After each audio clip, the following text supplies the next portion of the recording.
बाद एक बार फिर आपका बहुत स्वागत है। नमस्कार, मैं सोनाली और आप देख रहे हैं केकेडी न्यूज। वक्त हो चला है मुद्दे की चर्चा का, जिसमें हम पांचों राज्यों में चुनाव तो बीत गए हैं, लेकिन सीएम के चेहरे का ऐलान अब धीरे धीरे हो रहा है। जी हां, राज्यों में चल रहे विधानसभा चुनाव का परिणाम तो 3 दिसंबर को ही आ गया था, लेकिन उसके बाद एक एक करके इन सभी राज्यों के सीएम के चेहरे का खुलासा किया जा रहा है। जी हां, छत्तीसगढ़ के बाद अब भाजपा ने मध्य प्रदेश के सीएम के नाम का भी ऐलान कर दिया है। भाजपा ने 2024 लोकसभा की तैयारी शुरू कर दी है, क्योंकि छत्तीसगढ़ में भाजपा ने एक आदिवासी समुदाय के चेहरे को तैयार किया और उसके बाद विष्णुदेव साय को छत्तीसगढ़ का मुख्यमंत्री बनाया, जिससे कि छत्तीसगढ़ के आदिवासी समुदाय को आसानी से लुभाया जा सके। इसके साथ ही भाजपा ने आज मध्य प्रदेश के मुख्यमंत्री के नाम का भी ऐलान कर दिया है और वहां से भी एक नए चेहरे को मैदान में उतारा है और कमान सौंप दी है मध्य प्रदेश की। जी हां, भाजपा ने मध्य प्रदेश में मोहन यादव को सीएम पद की कमान सौंपी है और मध्य प्रदेश का मुख्यमंत्री बनाया है। मध्य प्रदेश में बीजेपी विधायक दल की बैठक से पहले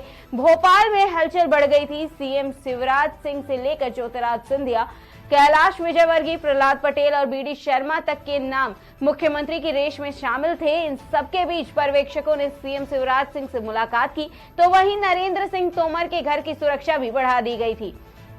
मध्य प्रदेश में मंथन तेज हो गया था, लेकिन अब ये सारी अटकलें झूठी पड़ गई हैं, क्योंकि मध्य प्रदेश में सारा खेल ही बदल गया है और अब मध्य प्रदेश के मुख्यमंत्री के नाम का भी ऐलान कर दिया गया है। जी हां, मोहन यादव को मध्य प्रदेश का नया सीएम बनाया गया है। अब कौन बनेगा राजस्थान का मुख्यमंत्री, ये देखने वाली बात है। इस मुद्दे पर चर्चा करने के लिए हमारे साथ बीजेपी से दिनेश भाटी जी मौजूद हैं, कांग्रेस से कर्मवीर सिंह जी मौजूद हैं और सपा से देवेंद्र सिंह जी मौजूद है। सबसे पहले आप सभी मेहमानों का हमारे शो मुद्दे की चर्चा में बहुत स्वागत है। हमारा सबसे पहला सवाल दिनेश जी आपसे ही है। भाजपा एक एक करके अपने सीएम का ऐलान कर रही है और उन सभी नए चेहरों को मैदान में उतार रही है, जिनके बारे में शायद कभी किसी ने ना सोचा हो, ना इससे पहले कयास लगाए गए, ना इनके रेस में कहीं नाम भी दिखाई दिए। ये सारे नए चेहरे क्या कुछ नया कर पाएंगे? क्या जनता के लिए कुछ नया ला पाएंगे, कुछ नई अच्छी चीज ला पाएंगे? जनता को सच में वो सारी कमियां जो हैं जनता के बीच में, जो जिन समस्याओं को गिनाती है, उनको पूरा कर पाएंगे? इसके लिए भाजपा ने ये रणनीति बनाई है नए चेहरों को लाने का, या फिर इसके पीछे कुछ और बात है? सबसे पहले तो सभी पैनलिस्ट और आप सबको मेरा नमस्कार जी। सोनाली जी, भाजपा को पार्टी विथ डिफरेंट इसीलिए नहीं कहते हैं जी। भाजपा वो पार्टी है जो लीग से हटके निर्णय लेती है और वो निर्णय लेती है जो पार्टी और देश के हित में हो, प्रदेश के हित में हो। आपने जैसा कि देखा, आपने अभी अपने प्रस्तावना में भी बोला कि छत्तीसगढ़ में आदिवासी बंधु को सीएम बनाया है, मध्य प्रदेश में ओबीसी समाज से बनाया है जी। तो ये जो मोदी जी का मूल मंत्र है, सबका साथ, सबका विकास और सबका विश्वास, भारत के प्रत्येक वर्ग के व्यक्ति को उसकी योग्यता के अनुसार, उनकी योग्यता के अनुसार उनको अवसर मिलना चाहिए और वो अवसर देश हित में होना चाहिए। और इसी का ही परिणाम है, मोदी जी के इसी विजन का परिणाम है कि भाजपा नए नए प्रयोग कर रही है और जो कहीं ना कहीं भाजपा की जो नई जनरेशन को लाना है आगे इस राजनीति के अंदर, नई पीढ़ी को लाना है, ये उसको भी कहीं ना कहीं इंगित करता है।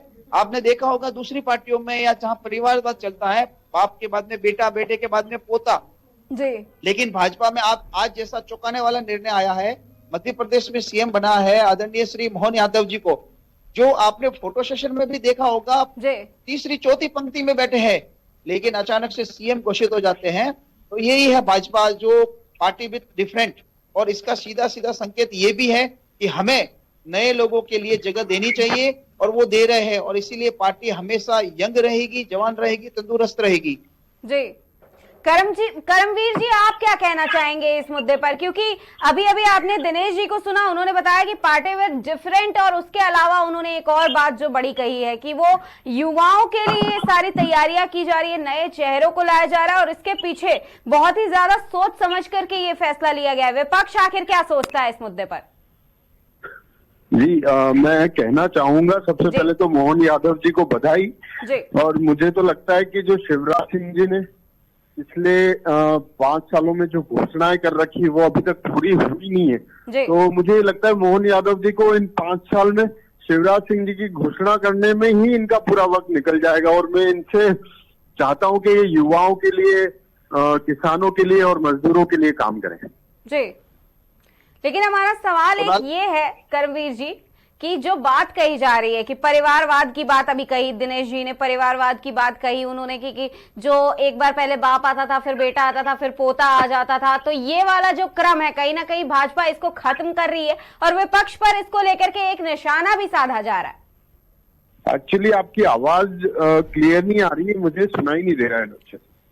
कर्मवीर जी, हमारा सवाल ये है कि अभी अभी दिनेश जी ने बताया कि जो एक क्रम था जो विपक्ष ने शुरू किया कि पहले बाप आता है, फिर बेटा आता है, उसके बाद उसका पोता आ जाता है, तो ऐसे ही परिवारवाद की बात चलती रहती है और परिवारवाद अपने में ही ये सारे पॉलिटिक्स को खेलता रहता है। दिनेश जी ने ये बात साफ साफ कही और उन्होंने विपक्ष पर कहीं ना कहीं इसको लेकर के निशाना भी साधा। Sorry, I can't hear you properly. Okay, no problem. आपको हमारी आवाज आ रही है दिनेश जी? जी जी, सोनाली जी आ रही है आवाज। जी, हमारा सवाल पूछिए। जी, हमारा दूसरा सवाल यह है कि आखिर राजस्थान में कौन होगा? अभी अगर हम इसी क्रम में बात करते हैं तो हमने छत्तीसगढ़ में देखा, वो भी एक नए चेहरे आए, छत्तीसगढ़ के सीएम को लाया गया, वो एक नया चेहरा, फिर मध्य प्रदेश में सीएम को लाया गया, वो भी एक नया चेहरा। अब राजस्थान की अगर बात करें तो वसुंधरा राजे के अलावा अगर बात कर ली जाए तो वो दूसरा चेहरा नया कौन होगा? वसुंधरा राजे इतने पुराने टाइम से मैदान में है और कहीं ना कहीं ये दावा भी किया जा रहा है, कयास भी लगाया जा रहा है कि वसुंधरा राजे ही सबसे सीएम के लिए तैयार हैं और सीएम पद पर बैठेंगी। लेकिन ये सवाल, अब ये सबसे बड़ा सवाल यही है कि आखिर भाजपा ने इन सभी राज्यों में नए चेहरे को उतारा, राजस्थान में क्या खेल करने वाली है? देखिए सोनाली जी, जैसा पार्टी का विधान है जी कि पर्यवेक्षक जी आएंगे, आने के बाद में विधायकों को सबको सुनेंगे, विधायकों की बात सुनेंगे और जैसा कि पार्टी तय करेगी, आलाकमान तय करेगा और उसके अलावा विधायकों की जो राय होगी उनमें से चुन के जो भी होगा वो सीएम बनेगा। एक सवाल हमारा देवेंद्र जी आपसे है, जो अभी बात कही थी दिनेश जी ने परिवारवाद की बात उन्होंने कही, उन्होंने निशाना साधा विपक्ष पे, उन्होंने कहा कि पहले बाप आता था, फिर बेटा आता था, उसके बाद पोता आ जाता था। अब इस वाले क्रम को भाजपा खत्म करने में लगी हुई है, इसीलिए नए चेहरों को मैदान में लेकर के आ रही है कि कोई भी दोबारा रिपीट नहीं होगा, नए चेहरे मैदान में आएंगे, नया काम होगा। हेलो जी देवेंद्र जी। नहीं, इस बात से तो हम हेलो जी बताइए। भाजपा के ये जो आदरणीय मोहन यादव जी को मैं बनने की बधाई देता हूँ, मध्य प्रदेश का सीएम बनने का, छत्तीसगढ़ के सहाय साहब को बधाई देता हूँ। लेकिन अब उन्हीं के भाजपा के अंदर खेमे में ही कलह मची हुई है। अब आने वाले वक्त में क्या निर्णय होता है जी, क्योंकि राजस्थान का तो देख लिया आपने कि वहां पे शॉर्ट पॉलिटिक्स चालू हो गई। हेलो जी आपकी आवाज आ रही है, बताइए। शॉर्ट पॉलिटिक्स चालू हो गई वसुंधरा जी की तरफ से जी। अब आने वाले समय में भाजपा ने जो जनता से वादे किए हैं उन वादों को पूरा, ये सबसे बड़ी चुनौती है 2024 के लोकसभा चुनाव के लिए जी। तो जनता की बुनियादी सवाल को लेकर अगर भाजपा किए हुए वादों को पूरा करती है तभी 2024 में जनता जो है उन्हें सरकार चलाने का मौका देगी। लेकिन एक सवाल ये है हमारा कर्मवीर जी की, सबसे बड़ा सवाल अभी यही है कि विपक्ष के पास आखिर मुख्यमंत्री के लिए अगर चेहरे बताए जाए तो कई सारे चेहरे ऐसे लाए गए और भाजपा केवल एक मोदी के नाम पर ही सारा खेल बदल दिया उसने और मोदी के नाम पर ये सारे चुनाव जीत गई। तो अब 2024 के लिए क्या विपक्ष के पास इतने चेहरे होने के बाद भी कोई एक ऐसा चेहरा नहीं है जिसके नाम पर 2024 का चुनाव विपक्ष जीत जाए?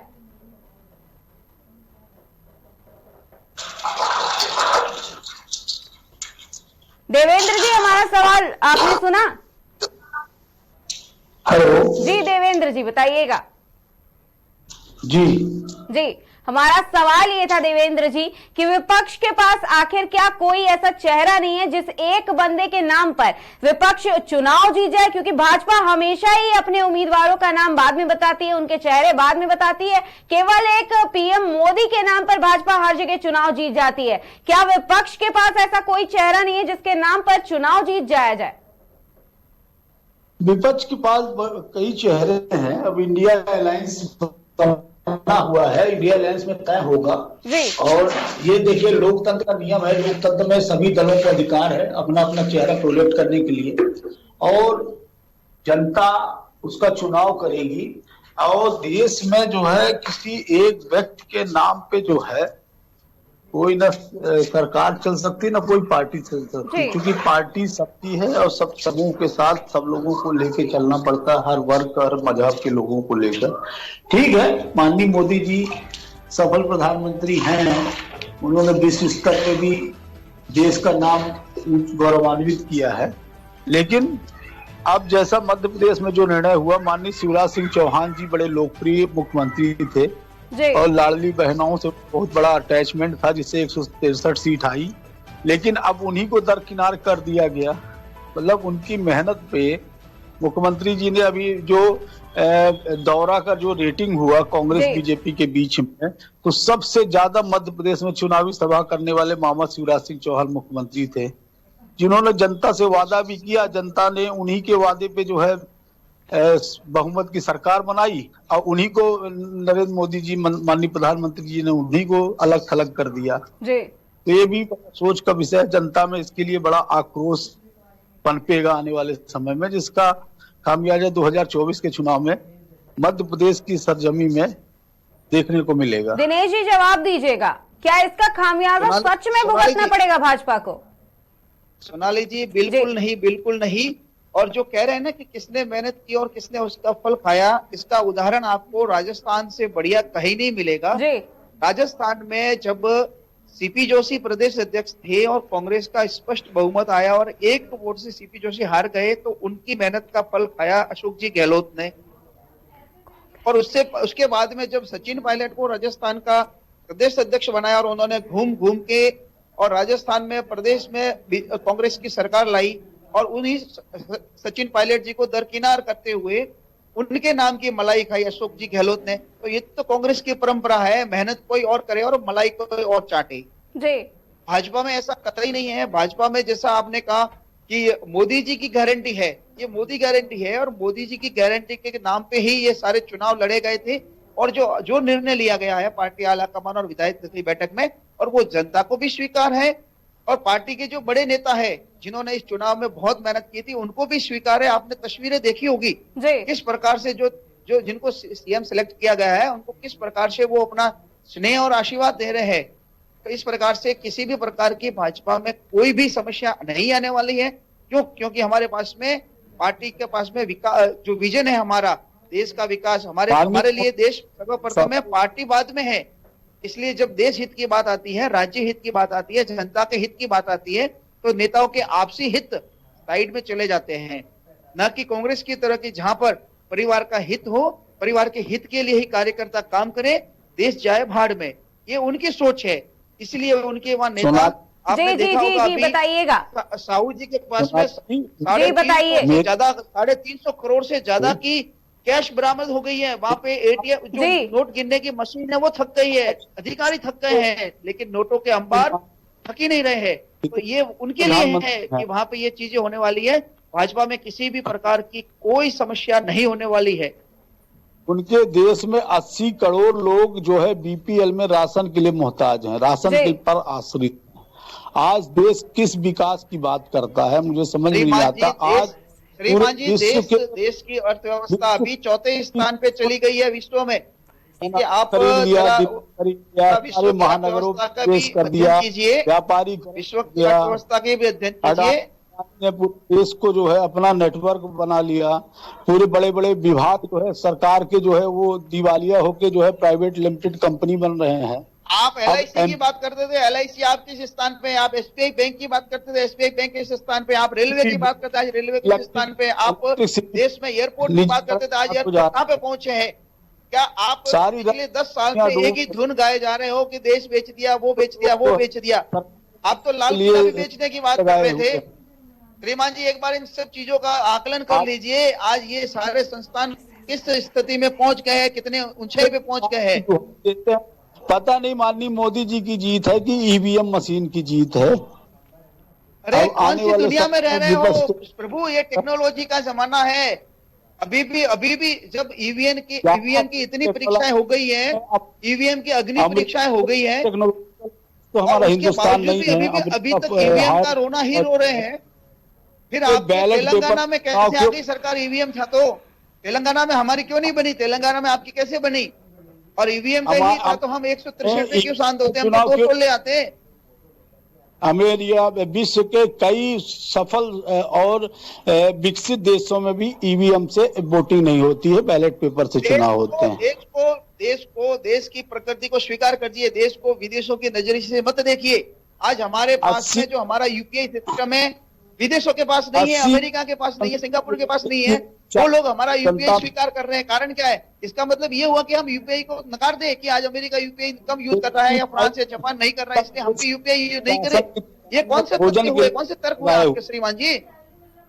ये रोजगार दे नहीं पा रहे। टेक्नोलॉजी को समझिए, टेक्नोलॉजी को अपनाना सीखिए। अभी भी उसी पुराने मॉडल में मत रहिए। इस पुराने मॉडल की वजह से कांग्रेस चली गई। जनता को बेवकूफ और दिग्भ्रमित करने का काम कर रहे हैं। आने वाले समय में इनको जनता सबक सिखाएगी। लेकिन इस चीज का जवाब दीजिएगा देवेंद्र जी, इस बात का जवाब दीजिए। अभी दिनेश जी ने बोला कि इसी पुराने मॉडल की वजह से जो है वो कांग्रेस जो है वो बाहर चली गई सत्ता से और दोबारा से कांग्रेस आ नहीं पाई है अभी तक। सबक तो आपको सिखा रही है जनता, हमको तो जनता प्रसाद दे रही है।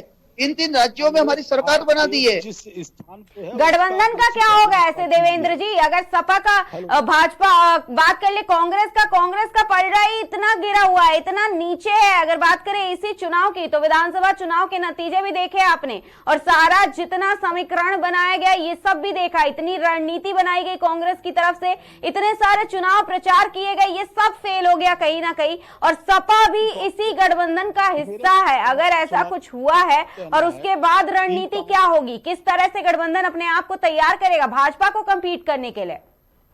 देखिए, मैं आपसे कहना चाहता हूं, इंडिया गठबंधन के अंदर जो है एक मजबूत सशक्त इंडिया गठबंधन तैयार किया जाएगा देश के अंदर। और उसमें ऐसा नहीं कि कांग्रेस को चुना जाएगा। कोई इंडिया गठबंधन के कितने सारे पीएम फेस है, जरा उनको भी देख लीजिए आप। ममता जी अलग से पीएम बनना चाह रही है, नीतीश बाबू जी अलग से बनना चाह रहे हैं, राहुल जी अलग से चाह रहे हैं, अखिलेश जी अलग से चाह रहे हैं। ऐसे बहुत, केजरीवाल जी, ऐसे बहुत सारे चेहरे हैं जो देश में प्रधानमंत्री बनने के लायक हैं। और इन लोगों ने अपने अपने सरकार शासनकाल में, केजरीवाल जी ने, माननीय अखिलेश यादव जी ने, इन लोगों ने विकास के कार्य किए। केजरीवाल जी का पूरा मंत्रिमंडल जेल में है श्रीमान जी, ये भी तो याद कीजिए। केजरीवाल का पूरा मंत्रिमंडल जेल में है और वो भी कभी भी जाने वाला है। देखिए, जेल की जहां तक बात है तो सिर्फ भाजपा के नेता भर पाक साफ हैं, उनके ऊपर कोई करप्शन के चार्जेस नहीं है, उनके ऊपर कोई ना ईडी ना सीआईडी लगाई जाती। और जितने अपोजिशन लीडर हैं उनको, उनके पीछे जो है आईबीसी, सीबीआई सब लगा के उनको षड्यंत्र पूर्वक फंसाया जा रहा है। देश के लोकतंत्र किसका है? सुप्रीम कोर्ट किसका है? सुप्रीम कोर्ट तो बिल्कुल निष्पक्ष है ना। वहां से मनीष सिसोदिया जी को जमानत क्यों नहीं मिल रही है? आज भी उनको 10 जनवरी तक की इनकी अवधि बढ़ा दी है, क्यों नहीं मिली उनको जमानत? ठीक है, मनीष सिसोदिया जी दोषी हैं। 300 करोड़ रुपए रखवाती है और उसके बाद फिर जांच करवाती है क्या ईडी से? देवेंद्र जी भाजपा पहले जाती है लोगों के घरों में, कांग्रेस नेता ढूंढती है, सपा नेता ढूंढती है, आम आदमी पार्टी के नेता को ढूंढती है, फिर 350 करोड़ 400 करोड़ रुपए रखवाती है।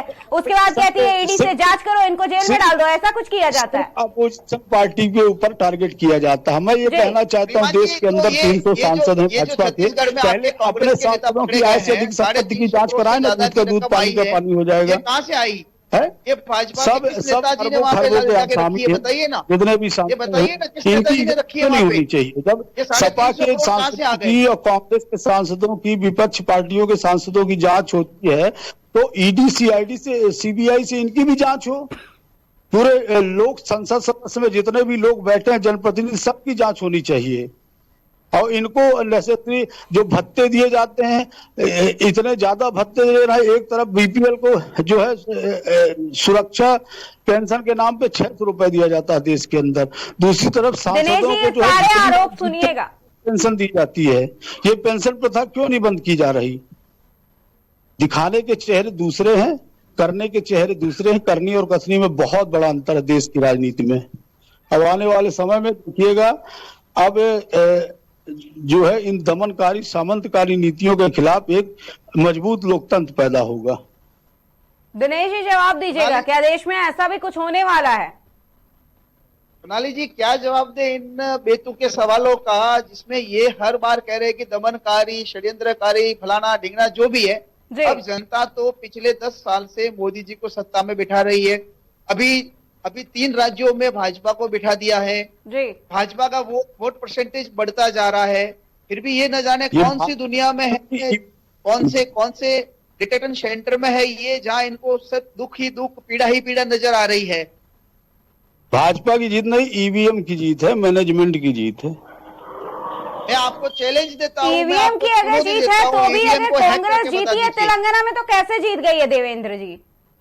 तो साउथ में जब भाजपा का कोई आधार ही नहीं था, तो एक लेकिन इससे पहले तो ये भी कयास लगाया जा रहा था ना, ये भी बातें, इससे पहले विपक्ष की बातें कर रहा था कि बीआरएस और भाजपा एक साथ है,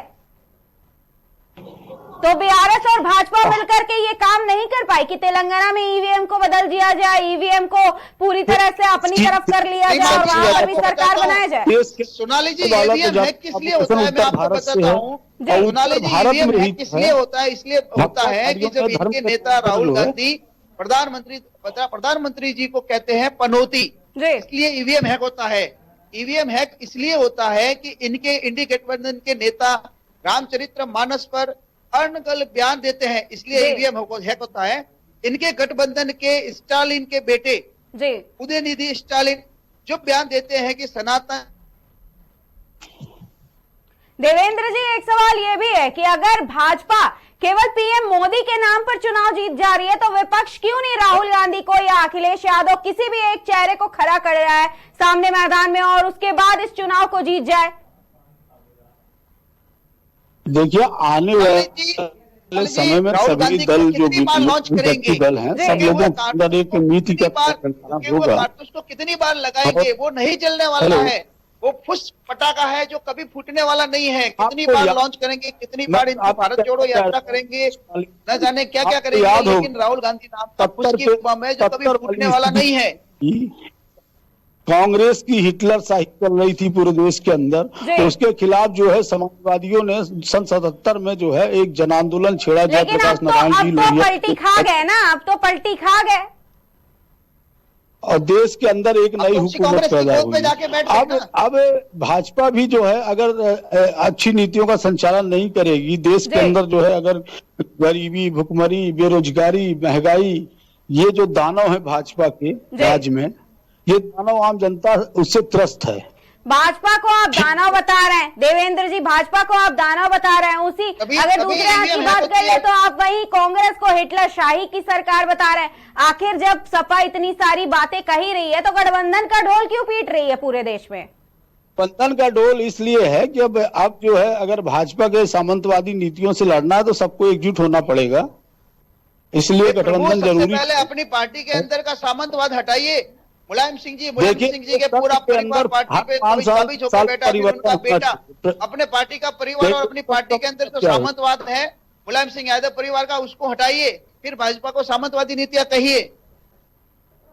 सामंतवादी नीतियां जो है, देखिए सत्ता के साथ साथ जो है सबके हर जैसे भाजपा में जो नीतियां आई है 20 साल से जो संचालन कार्य सब चल रहा है, तो सिर्फ भाजपा और गिने चुने चेहरे जो है विकास कर रहे हैं और मिडिल क्लास इतना ज्यादा परेशान है भाजपा के राज्य में कि वो टैक्स भी देता है। लेकिन हमारा सवाल अभी देवेंद्र जी आप ही ने पूछ दिया। हमारा सवाल एक और ये भी है कि जनता केवल एक ही इंसान के नाम पर भरोसा दिखा करके ये इतना सारा मतदान कैसे कर देती है? एक ही नाम, केवल एक ही का भरोसा, एक ही की गारंटी, और उसके नाम पर पूरे देश में चुनाव जीतते जा रही है हर बार।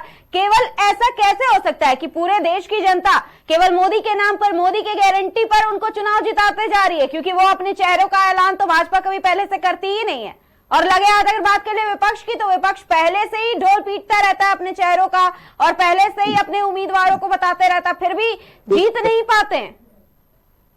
और आप उसी जनता की बात कर रहे हैं। मैं कहना चाहूंगा कि देश के अंदर जब से लोकतंत्र की स्थापना हुई, आजादी के बाद से कितने प्रधानमंत्री आए और गए, सब अपने अपने जमाने में लोकप्रिय थे। अब इनकी मोदी जी की भी लोकप्रियता है जनमानस में और वो सफल प्रधानमंत्री हैं, मैं मानता हूं। लेकिन मोदी जी का सफल का सर्टिफिकेट जनता तब देगी जब देश के अंदर से महंगाई, बढ़ती हुई महंगाई में नियंत्रण होगा, जब देश के अंदर बढ़ती हुई बेरोजगारी नियंत्रित होगी, जब देश के अंदर परिश्रम को महत्व मिलेगा। आज ये 80 करोड़ लोगों परिवार को जो है मुफ्त का दाना देकर उनको कर्महीन बनाने की साजिश रची जा रही, कर्महीन बना दिया गया, जिससे वो थोड़ा सा काम करे, उनको रोजगार के अवसर दिया जाए। तो विपक्ष अगर जीत जाता है देवेंद्र जी, तो इस 80 करोड़ जनता का ध्यान रखेगा, 80 करोड़ जनता को बेरोजगारी से मुक्ति दिलाएगा, रोजगार देगा। हाँ, रोजगार के अवसर दिया जाए, ना कि मुफ्त दाना दिया जाए। अपने अपने जो 27-28 दलों का है, उनके सबके मुखिया देख लो, उनके परिवार वाले, उनके वारिसदार हैं, और उन्हीं का ध्यान रखा जाएगा। 80 करोड़ नहीं, पूरे 140 करोड़ जनता का कुछ भी नहीं होगा। लेकिन ये भी बात और है कि ये जो जनता है ना, ये पहले से ही ऐसे बेरोजगार बैठी हुई थी। पहले भी उनके पास रोजगार नहीं था, भाजपा की सरकार आते ही बेरोजगार नहीं हुए थे, पहले से ही दे देते रोजगार। और ये केवल ये एक जनता नहीं है, पूरे उत्तर प्रदेश की जनता नहीं, पूरे देश की जनता नहीं है, बल्कि उत्तर प्रदेश में भी उसमें शामिल है लोग। देखिए, अब बढ़ती हुई पॉपुलेशन के दृष्टिकोण, मापदंड के आधार पर रोजगार के अवसर ज्यादा से ज्यादा पैदा करने पड़ेंगे।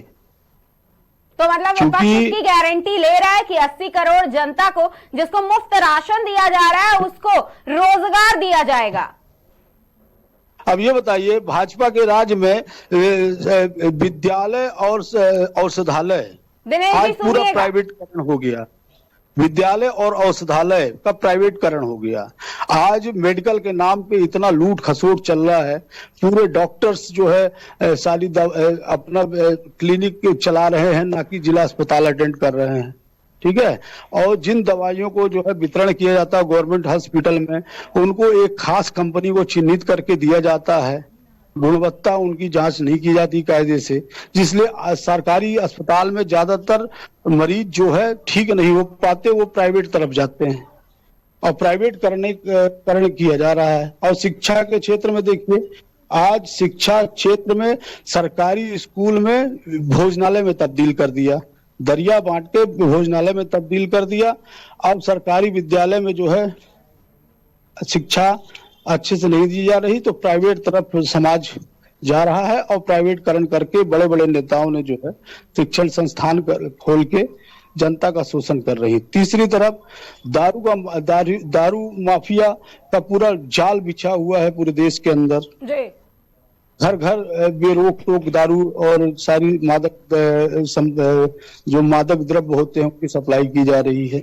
तो ये सब इससे समाज किस ओर जाएगा? ये तो चाहते हैं कि समाज जो है दारू पिए, इंटरनेट में सारी चीजें देखे, मस्त रहे, देश के प्रति सोचे ना, देश में हम चलाएं अपने हिसाब से। दिनेश जी जवाब दीजिएगा, क्योंकि सपा की सरकार में कभी भी दारू नहीं मिलता था और उस टाइम पे दारू पूरी तरीके से बैन रहता था और प्राइवेटाइजेशन से भी दिक्कत है विपक्ष को।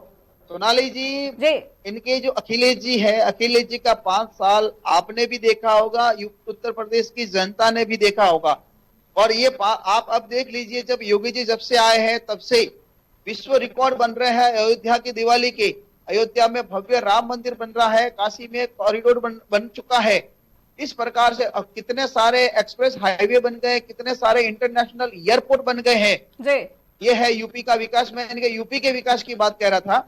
रही बात देश की, आज आप आकलन कर लीजिए, देश के अंदर कितने सारे स्टार्टअप खड़े हो गए। कितने सारे, जब इनके सरकार आनी थी, इनकी सरकार जब थी, इनके गठबंधन की यूपीए की सरकार थी, तब देश में गिने चुने यूनिकॉर्न थे, लेकिन उससे भी ज्यादा यूनिकॉर्न खड़े हो गए हैं।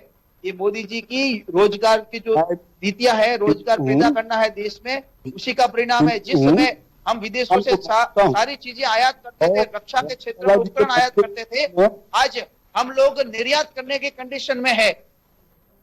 याद कीजिए, हमने जब अब सबसे बड़ा उदाहरण ये अपना कोरोना वैक्सीन का आप देख लीजिए, अमेरिका बना सके उससे पहले हमने वैक्सीन बना ली थी। तो ये एक देश के अंदर जो युवाओं के लिए जो रोजगार के साधन खड़े किए हैं, जो वातावरण निर्माण किया है, उसी का ही परिणाम है कि हम हर क्षेत्र में आगे बढ़ते जा रहे हैं। रही बात विपक्ष की, तो इनका तो एक ही काम है, इनको कुछ नहीं दिखेगा। इनको इनके जमाने की जो सरकारें थी और इनके जमाने के अंदर जो उनके राज्यों की स्थिति थी, अभी तक वही सपने आते हैं और उसी दुनिया में ये जी रहे हैं। मैं कह रहा हूं कि आप देश के जरा अपने उस विचारों से बाहर आके घूमिए, देश के युवाओं से पूछिए, देश की माताओं बहनों से पूछिए कि आज उनको कितना संबल मिला हुआ और आज उनका कितना गर्व से सीना छोड़ा हो रहा है, क्योंकि भारत आज विश्व में आगे बढ़ रहा है। आज भारत की बात सुनी जा रही है, न केवल देश की बात कह रहा हूं मैं, विदेशों में भी राजा भारतीय प्रवासी है। आप उनके इंटरव्यू देखिए, कहते हैं कि जब हम पहले भारत का नाम लेते थे हमको कोई गिनता नहीं था, आज लेकिन जैसे ही भारत का नाम दिनेश जी, देवेंद्र जी कुछ कह रहे हैं। जी देवेंद्र जी बताइए। देखिए, मंदिर, मस्जिद, गुरुद्वारा, गिरजाघर बनाने से देश की गरीबी नहीं जाने वाली।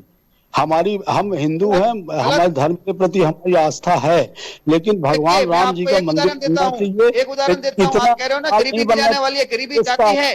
आज चढ़ा राम मंदिर बनेगा, अयोध्या के अंदर बैठती है, भव्य राम मंदिर बनेगा, कितने लोगों को रोजगार मिलेगा, कितनी सारे वहाँ पर्यटन के स्थान बनेंगे, कितनी सारी पर्यटन से संबंधित वहाँ चीजें फैसिलिटीज बनेगी, कितने सारे तीर्थार्थियों के लिए व्यवस्थाओं का रोजगार का सृजन होगा। आप कैसे कह सकते हैं कि मंदिरों से रोजगार? मंदिर हमारी जो प्राचीन व्यवस्था है उसमें भी ये था कि मंदिर के बहाने वहाँ के उस क्षेत्र के लोगों को रोजगार मिलता था। अभी कोविड काल में ऑक्सीजन के लिए लोगों की जान चली गई, लोग दर दर भटकते रह गए। सबसे ज्यादा मेडिकल व्यवस्था सुधार देश के अंदर। से बाहर निकलिए, कोविड जा चुका है, कोविड से बाहर निकलिए। अब देश में जो रोशनी फैल रही है उस रोशनी के अंदर आंखें खोलिए। कोविड का वो काला दौर जा चुका है। जंगल रहे हैं, ग्लेशियर कम हो रहे हैं, पानी कम आ रहा है, धीरे धीरे पर्यावरण असंतुलित हो रहा है। ये बहुत बड़ी चुनौती देश के लिए, विश्व के लिए बहुत बड़ी चुनौती बन रहा है। बॉलीवुड की एटमॉस्फेयर नचाया जाता था, वो आपके लिए स्वर्ण काल है। हमारे लिए स्वर्ण काल वो है जब अयोध्या जी के अंदर, काशी के अंदर भव्य दिवाली मनाई जाती है, भव्य देव दिवाली मनाई जाती है और उसके नाम के विश्व रिकॉर्ड बनते हैं। हमारे लिए वो रोशनी है। लेकिन इस बीच सबसे बड़ा सवाल यही है, देवेंद्र जी और दिनेश जी, इस बीच सबसे बड़ा सवाल यही है कि आखिर पीएम पद के लिए दावेदार कौन होगा। और अगर बाकी के बात कर ले, गठबंधन के पास कई सारे चेहरे, इन चेहरों में से कौन सा वो एक चेहरा होगा? ये तो इंडिया गठबंधन में तय होगा सभी नेताओं के बीच में कि अगला विपक्ष का चेहरा प्रधानमंत्री के लिए प्रक्रिया को अपनाया जाता है। तो हमारा सवाल यही है, अब हमारा वक्त हो चला है, अब लेते हैं पूर्ण विराम। लेकिन तब तक के लिए आप सभी का हमसे जुड़ने के लिए बहुत बहुत धन्यवाद, हमारे सवालों का जवाब देने के लिए भी। लेकिन सवाल सबसे बड़ा यही है कि आखिर वो कौन सा चेहरा होगा जो प्रधानमंत्री के दावेदार के लिए इस रेस में खड़ा होगा और भाजपा का कड़ा मुकाबला कर पाएगा। क्योंकि भाजपा कई राज्यों में चुनाव केवल प्रधानमंत्री नरेंद्र मोदी के नाम पर जीत चुकी है। और देश में चुनाव की बात कर ले अगर, तो भाजपा केवल नरेंद्र मोदी के नाम पर ही सारे चुनावों को जीतते आती है। नरेंद्र मोदी की गारंटी की बात की जाती है और उसके बाद हर चुनाव को भाजपा जीत जाती है। लेकिन विपक्ष का वो चेहरा कौन होगा जिस एक चेहरे के नाम पर और जिस एक चेहरे पर विपक्ष 2024 का लोकसभा चुनाव जीत जाएगा? वहीं अगर बात करें मध्य प्रदेश की, तो आज मध्य प्रदेश में भी सीएम चेहरे का ऐलान हो गया है। मध्य प्रदेश में 8 दिन से चल रहा सीएम का सस्पेंस भी खत्म हो गया है। सभी अनुमानों को धाक बताते हुए मोहन यादव मध्य प्रदेश के नए सीएम चुने गए हैं। राजधानी भोपाल के बीजेपी ऑफिस में 3 पर्यवेक्षकों की मौजूदगी में हुई भाजपा के विधायक दल की पहली बैठक में मोहन यादव के नाम का ऐलान किया गया। गौरतलब है कि मध्य प्रदेश के विधानसभा चुनाव 2023 में भाजपा को 163 सीटों के साथ प्रचंड बहुमत मिला है। कांग्रेस को 66 सीटें मिली हैं, वहीं 1 सीट भारतीय आदिवासी पार्टी को मिली है। लेकिन सवाल यही है कि क्या भाजपा इन सभी नए चेहरों को मैदान में उतार करके एक नया एग्जाम्पल सेट कर रही है और 2024 के लोकसभा की तैयारी कर रही है, क्योंकि ये सारे नए चेहरे इस बार मैदान में उतरे हैं। वहीं एक सवाल यह भी है कि आखिर राजस्थान का अब मुख्यमंत्री कौन बनेगा, आप हमें बता सकते हैं। फिलहाल के लिए नमस्कार, देखते रहिए केकेडी न्यूज।